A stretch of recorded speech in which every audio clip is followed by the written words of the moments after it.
Do you like planning things in your life?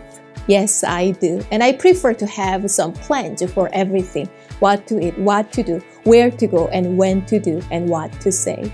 When I have a plan, I feel more secure and find peace in my mind.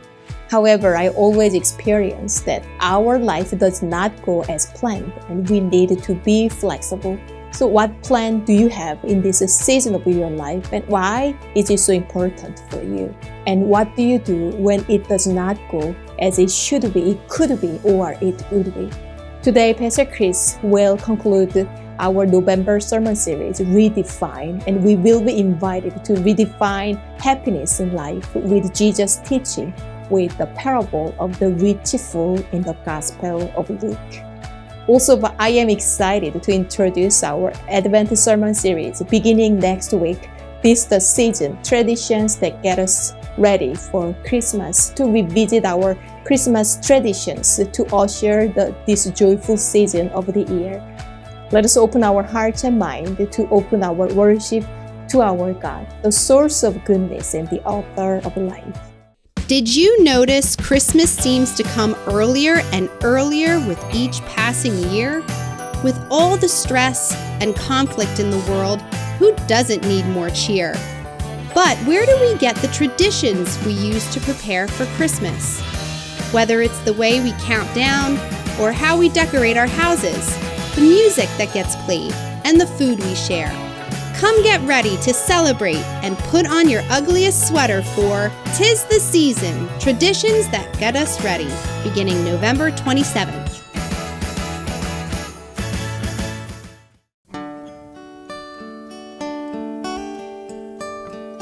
If all I had was Christ, I'd have nothing to gain. All I have is Christ, and I have everything. His presence is enough. He hides me in His wings. He wraps me in His love.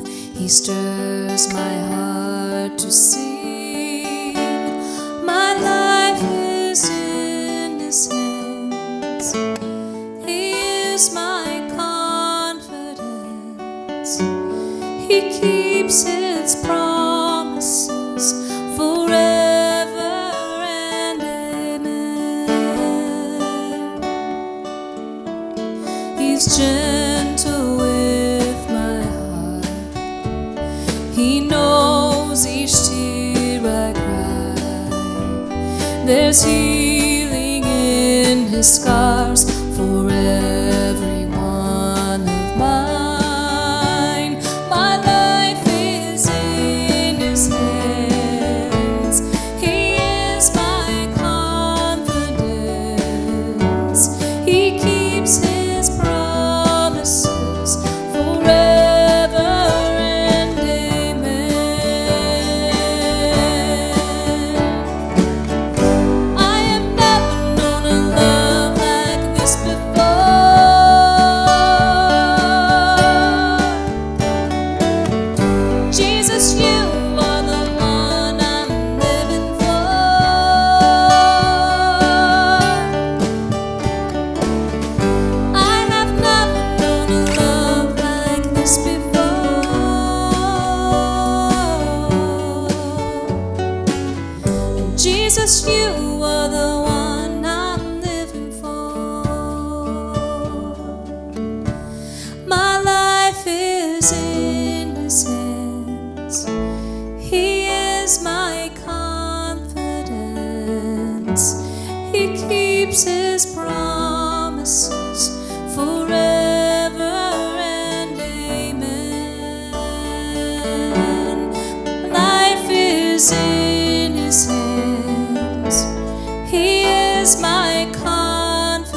God of Abraham, you're the God of covenant, of faithful promises. Time and time again, you have proven you do just what you say. Though the storms may come and the winds may blow, I'll remain steadfast and let my heart learn when you speak a word, it will come to pass. Great is your faithfulness unto me. Great is your faithfulness unto me. From the rising sun to the setting same, I will praise your name. Great is your faithfulness to me. And God, from age to age, though the earth may pass away, your word remains the same. Yeah, your history can prove there's nothing you can't do. You're faithful and true. Though the storms may come and the winds may blow, I'll remain steadfast and let my heart learn when you speak a word, it will come to pass. Great is your faithfulness to me. Great is your faithfulness to me. From the rising sun to the setting same, I will praise your name. Great is your faithfulness to me.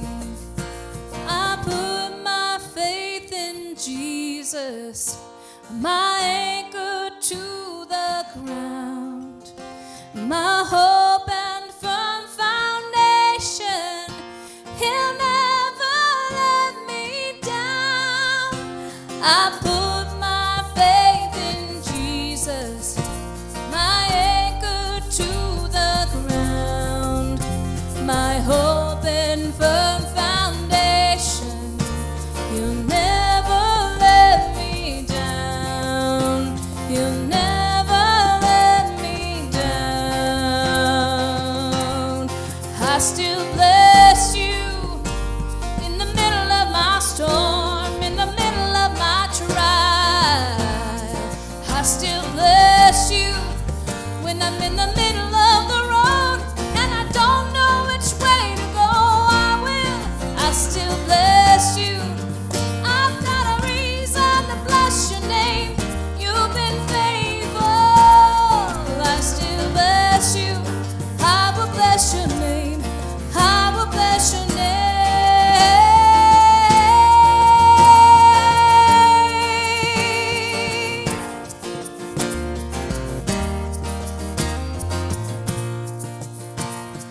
Great is your faithfulness to me.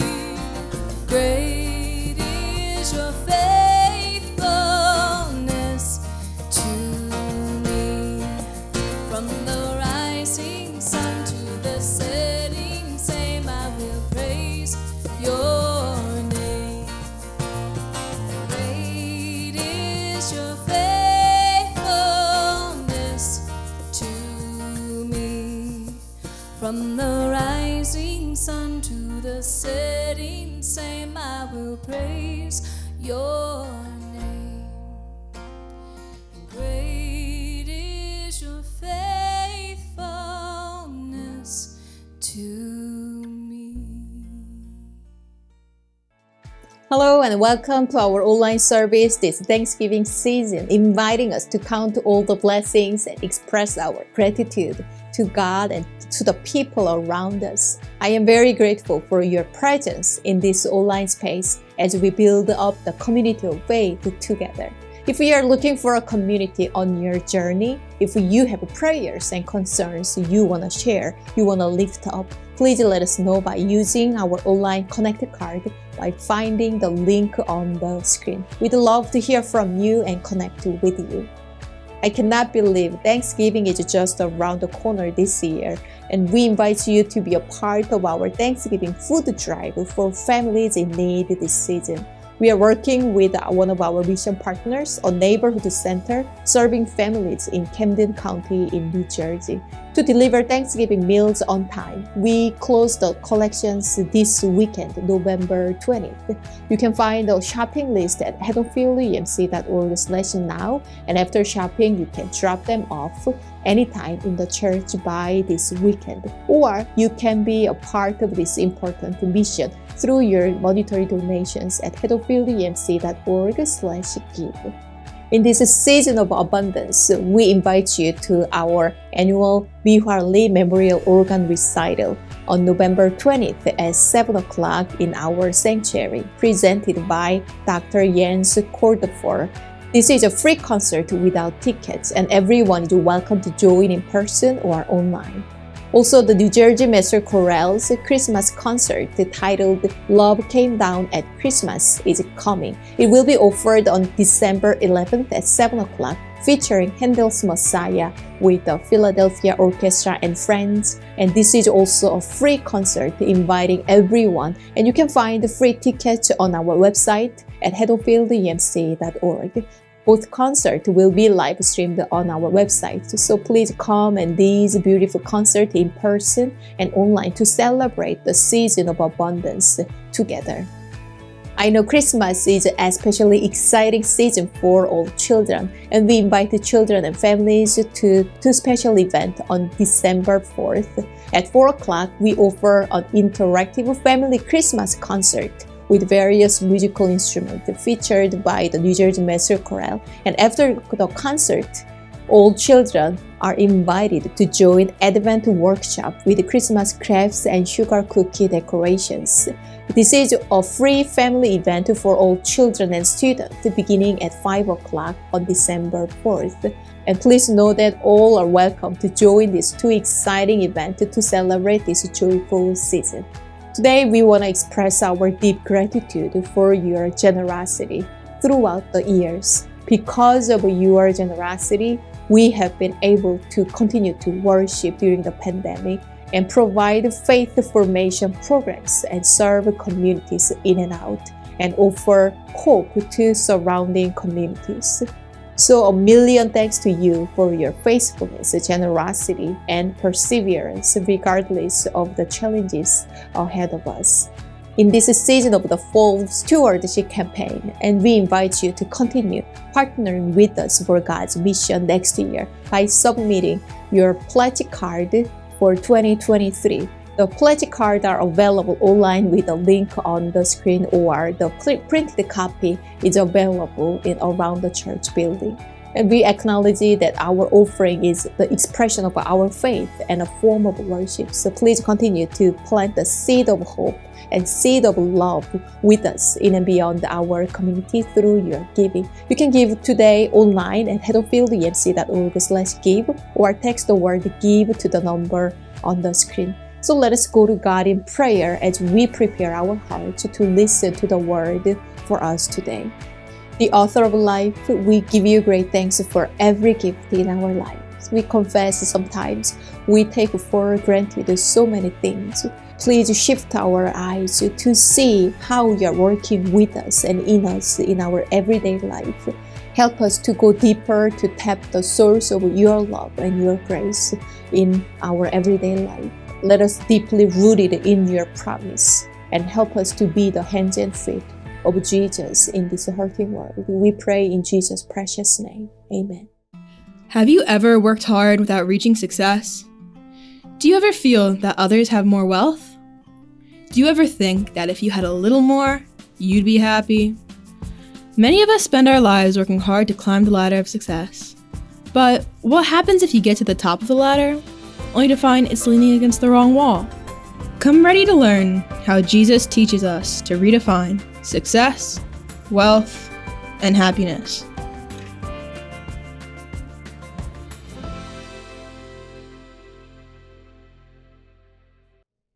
I have a question. What makes you happy? Well, hanging out with friends, spending time with my family and my kids, playing music. What about you? What makes you happy? How about this question? Are you happy? Well, for me, it depends. Have I had lunch or not? And was it good, right? Happiness for me is not necessarily are you or aren't you. It's always, well, depends. Depends how my day's going. Depends what's going on. Happiness seems to be this sort of up and down meter. But happiness seems to be what a lot of us pursue in life. That would make me very happy. I just want to be happy. I want you to be happy. But what is happiness? I consulted my friend, the Internet Dictionary, and here is the definition, a working definition of happiness. It says, a state of well-being and contentment. So, state of well-being. Am I not agitated, aggravated, irritable? And it says contentment. Am I content? Oh, is that what it takes to be happy, to be content? Well, if that's the case, maybe not yet. Because if I could just have that, maybe then I would be content. And I'll be content once I can fill in the blank. It's kind of like the things we've been talking about in our sermon series of success, wealth, and happiness. A few weeks ago, I was in Nashville for an event, and I took an Uber back to the airport. And I had a great conversation with my Uber driver. She was a very sweet woman, but she was talking about some of the financial distress that her family was facing and why she was driving an Uber and her experience. And while we were talking on the radio, there were some celebrities talking about depression and other things. And she quickly turned her comments to what was on the radio. And she said, what do they have to be depressed about? Why are these big celebrities and singers and actors, what do they know about problems anyway? And she went on to tell me about her daughter who was pregnant and who's the father of the child was not really in the picture. And she had just had her car repossessed. And so now her daughter, who's about to give birth to another child, doesn't even have a car. And so she was talking about the problems in her family and everything that they're facing. And she just kept saying of celebrities, what do they have to complain about? She was saying, you hear about celebrities with drug addiction and suicide, and why are they unhappy? They don't have to worry about not making their rent. They don't have to worry about their car being repossessed. What do they have to be depressed about? And, I really heard the cry of a mother and of a grandmother who worries about her daughter and has also experienced distress and in the financial hardship of not knowing if you're going to make your bills and not knowing if you're going to be able to afford housing. But her reflection seemed to point to a problem in our society, which is this idea of if you have all those things, you should be happy. Kind of pointing to the fact like, if only I could be a celebrity and have mansions and be well known and be famous and be accomplished, then I wouldn't have any worries. And I didn't say much to her. I listened and was very grateful for the conversation, but I was thinking inside, it doesn't work that way. You're not promised happiness just because you get something. Often I've found the more stuff you have, the more heartache you have, the more problems you have, the more people you have in your life, the more people that cause you headaches and problems. Happiness is not commensurate to whether you can or can't pay your bills or you don't have your stuff. I'm not trying to discount the hardship of financial distress. It's just happiness is about contentment rather than about possession. Now, Jesus is our great teacher. And he, in our sermon series, has been helping us to redefine some things that our society defines for us and puts these messages in our minds. The first that I looked at 2 weeks ago is success. We get a sense that I will be successful if I can own my own business, be self-sufficient, be my own boss, whatever it may be. And wealth. I will have wealth if I can have this much. But Jesus points to the fact that success is not about what you have. It's not about what you do. It is about what you do with what you have. So if you have less than you want, what are you doing with it? And you can be successful no matter where you are if you're focusing on stewarding what you have. In the same way, wealth is not the accumulation of valuables or money. Wealth is about being able to see abundance in all things, being able to be grateful and take the abundance that you have, no matter how big or how small, and sharing it with others for the sake of building up God's kingdom here on earth as it is in heaven. So today we're going to look at a third parable in which Jesus redefines for us. Today, I'm going to suggest that he redefines happiness. It's in the Gospel of Luke, chapter 12, verses 13 to 21. It says this: Someone in the crowd said to him, "Teacher, tell my brother to divide the family inheritance with me." But he said to him, "Friend, who sent me to be a judge or arbitrator over you?" And he said to them, "Take care. Be on your guard against all kind of greed, for one's life does not consist in the abundance of possessions." Then he told them a parable. The land of a rich man produced abundantly, and he thought to himself, "What should I do? For I have no place to store my crops." Then he said, "I will do this. I will pull down my barns and build larger ones, and there I will store all my grain and my goods. And I will say to my soul, 'Soul, you have ample goods laid up for many years. Relax, eat, drink, be merry.' But God said to him, 'You fool, this very night your life is being demanded of you, and the things you have prepared, whose will they be? So it is with those who store up treasures for themselves, but are not rich toward God." You see, it starts off with someone trying to use Jesus to get what they want. "Master, tell my brother to share the family inheritance with me." And Jesus is not having of it. He says, "Who appointed me the arbitrator? But let me tell you this, be careful. Protect yourself against greed. Because life," he says, "does not consist in the abundance of possessions. And particularly, happiness is not all about stuff."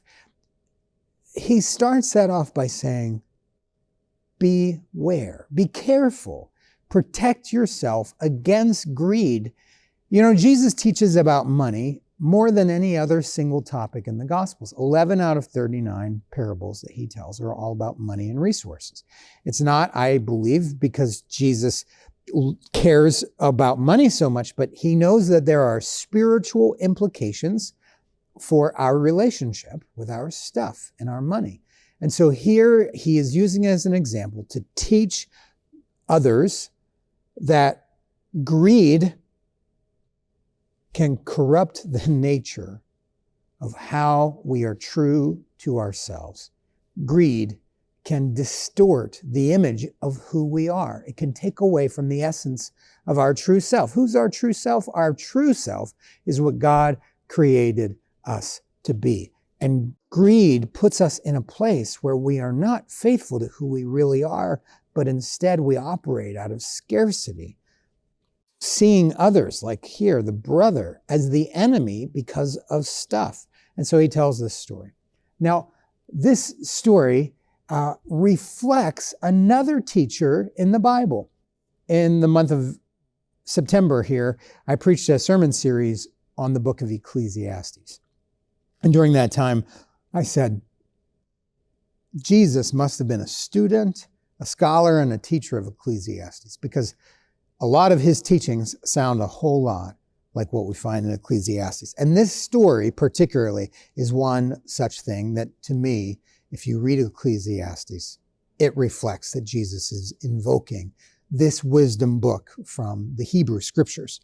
In Ecclesiastes 2, the teacher is saying, I experimented with all these things in the world to see what value I could find. I experimented with wisdom and I experimented with folly. And here he says, I said to myself, come now, I will make a test of pleasure. Enjoy yourself.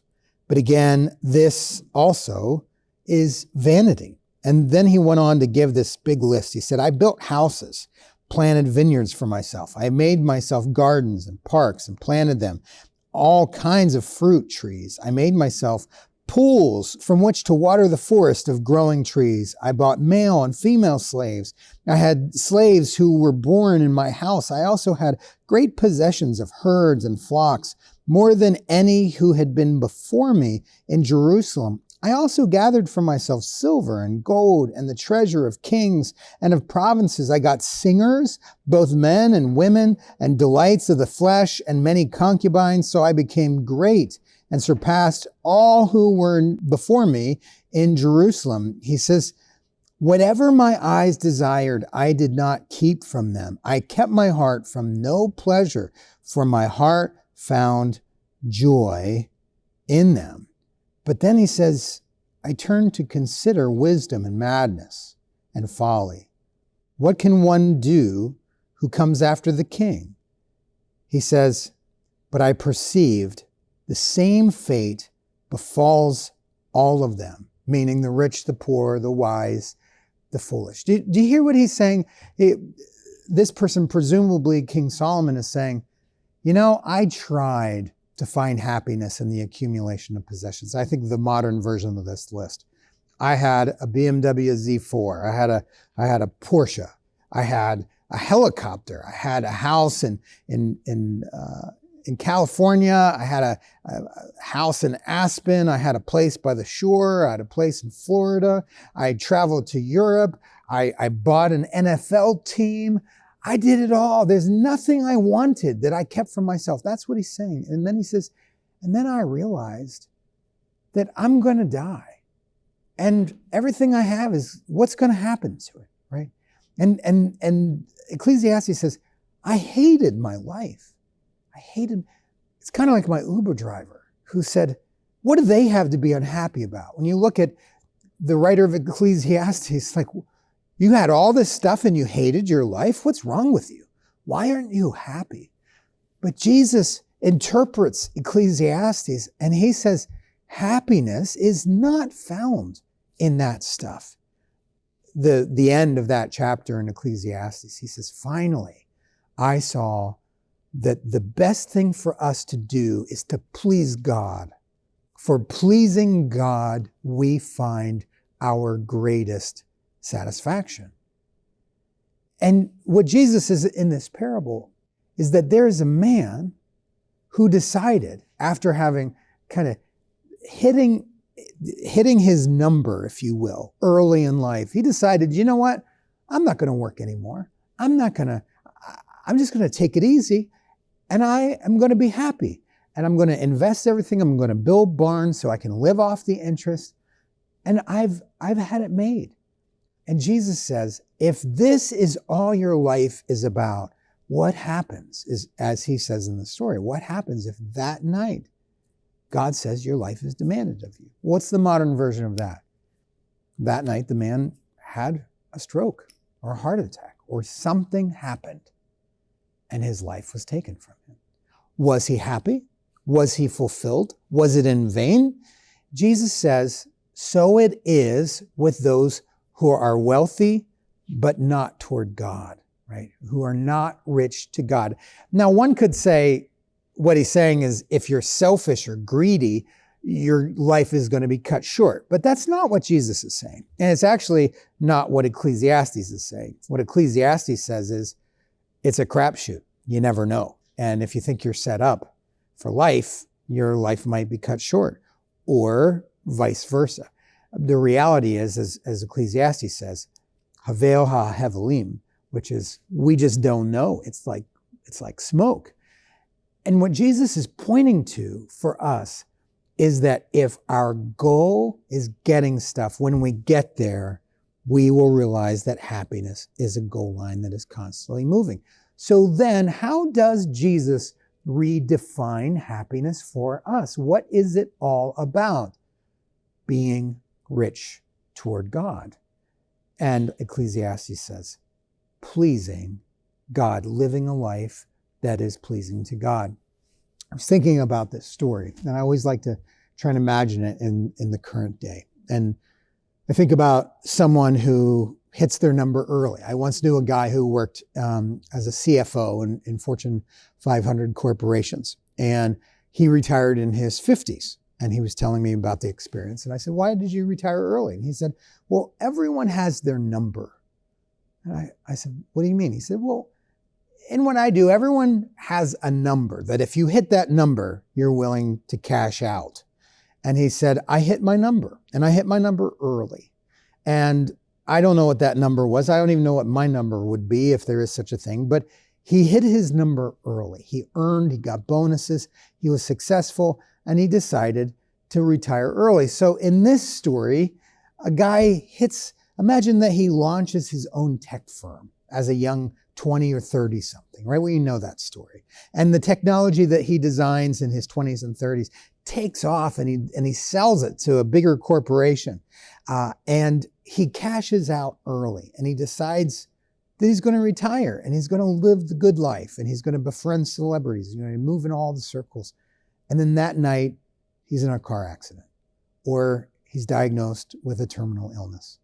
I have to say, I've seen this happen more often than I would like to admit. People who seem to be doing really well, who face unfortunate circumstances. Now, I wonder what the alternative story is, that if Jesus were to say that this is the epitome of somewhat a failed strategy of happiness and fruitfulness in life, one that is built all around self-pleasing. The problem was the guy built barns for himself, and he stored everything up for himself, and then he couldn't enjoy it. And like Ecclesiastes says in chapter 1, all of his wealth went to lawyers, and it was disputed. And I my own imagination, I think about this guy. I was thinking this week that maybe this guy had a sister. He built up all these barns, but he wasn't talking to his sister because his sister asked him to bail her out, and he did once. But he didn't want to do it again. And she said, well, you have all this stuff and you're rich. Why don't you keep helping me? And he didn't want to enable her. So she was angry and she didn't talk to him anymore. And then when he dies, does she get his stuff? Or is it in contention with his daughter that he's not talking to because they were fighting because he didn't help her in the way that she wanted him to help her? And now the sister's lawyers are fighting with the daughter. I have to tell you, I see scenarios like that all the time. What Jesus is saying, if the stuff is the goal, we will end up empty-handed. It is a failed promise. So what's the alternative? I think about a man who grew up in difficult means, and perhaps he was adopted as a kid. He's successful. He does really well. And so what he decides to do is to set up a foundation. And he decides to invest in the community that he came from and to help other kids who came from difficult situations and didn't have parents. And so he develops this foundation, and he sponsors, and he keeps working even though he doesn't have to because he has a lot of means, but he builds up a community of kids that he's mentored and is helping, and then he gets sick and he dies. And his work continues to live, the people who are deeply grateful for everything that he did for them. And so some of those kids that were mentored by him, continue to do the work of mentoring others and building others up. I think in that scenario is possibly an alternative that Jesus would offer, because if we are wealthy only to ourselves, we serve only ourselves, but our life and our future is not guaranteed. But what is guaranteed is if we live a life that is constantly planning in others, we could give birth to trees under whose shade we might not enjoy, but it might continue to pay it forward and to bear fruit in this world. So Jesus, for us, I think, defines happiness as a flywheel in which, as we love others and as we love God and as we give generously of what we have to others, the energy comes back to us, and it also keeps moving. We can take something that is ours and invest and help and love others and pay it forward. And it can promote them to move forward and create this energy and this motion that it works as a flywheel that constantly generates energy. John Wesley, one of the founders of Methodism, had this very well-worn saying that I've heard quoted thousands of times in my life, probably. Earn all you can, save all you can, give all you can. And it was a rule that Wesley literally lived and died by. When he died, he only had a silver spoon and a couple books in his estate. He'd given away everything that he had, and in life had left everything into the hands of the Methodist community and people around him. Wesley believed that you shouldn't leave money on the table. If you can earn more money, do it. Maximize your potential. Maximize what you can do. Don't waste time. Don't waste your skills. Don't waste your gift. Use the talent that you've been given. Earn everything that you can, but don't blow it. Save as much as you can, because you never know what's going to happen. But you earn and you save so that you can build up, so that you can invest in others, invest in community, so that you can be generous. You could just work the minimum to get by and to pay your bills, or you could maximize your potential for the sake of building up and investing in others. Friends, I want you to think about these three things. Number one, are you successful? Number two, what is your wealth allocation? Number three, are you happy?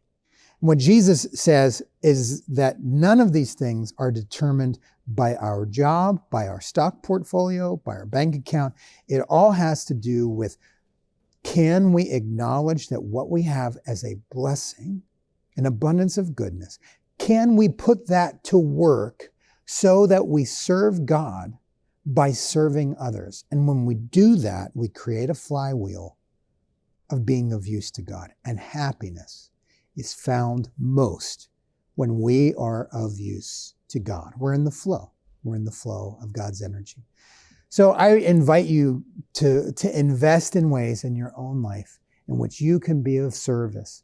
And we find our greatest happiness in helping others to be happy, in helping others to have hope, helping others to have care. Because if I only invest in my own belly today, I will be hungry again tomorrow and maybe not as happy. But if I am of service to what God is doing in this world, I know I have a purpose. And I know that no matter what challenge I face, God is going to move me forward for the sake of building up the kingdom. I'm so glad that you joined us in this service. Share it with a friend. And may we be the church in a hurting world. May we live in a way that invests in others, love God, and love your neighbor as yourself. Hope to see you soon, in person or online. Take care. My life is in His hands. He is my confidence. He keeps it